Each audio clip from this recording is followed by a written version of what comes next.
চাচাই কিন্তু একটা মাল, চাচার কথায় কিন্তু যুক্তি আছে। ভিডিওটা দেখেন। আমরা রাষ্ট্রের হিসাব বুঝি, ওই মেট্রো দিয়ে একদিনও যায় না, ওটার ভিতরে যদি আমার বিনিয়োগ থাকে এবার ভাগ করে দিতে হবে, নাইলে আমার লেগে জিনিসের দাম কমান লাগবে, নাহলে কান ফাটাই ফেলাবো। এবার অন্য হিসাবে চলবে দেশ। তোমার লেগে ব্যয় করছে তুমি দিবা, আমি কেন দিব? ডিজেল ভর্তি কি দিয়ে আনে যারা জ্বালায় তারা দিবে, আমি কেন দিব? আমার গাড়ির বিদেশি বোঝা কেন? আমার তো ব্যাংকে কোনো নামই নাই।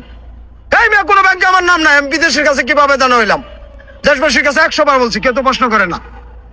ওরা আমার নামে জানা করে সুইস ব্যাংকে অ্যাকাউন্ট করবে, বেগম পড়া বাড়ি বানাবে, আর আমি রাজ্যকে রিক্সা চালায় দেনা শোধ করবো। এটা তো ডক্টর ইউনূসের পদ্ধতি, এটা তো আলী রিয়াজগর পদ্ধতি, এটা তো ওই যে ওই মজুমদারদের পদ্ধতি, এটা তো আমাদের পদ্ধতি না, এটা তো গণতন্ত্রের পদ্ধতি না। গণতন্ত্র তো সুষম বন্টন। তোমার ঘরে খাবার থাকলে আমার ঘরেও থাকবে, কম অথবা বেশি। কিন্তু আমার ঘরে খাবার নাই, তোমার কাছ থেকে আমার চায় আনতে হয় কেন? এটা আমি জানতে চাচ্ছি।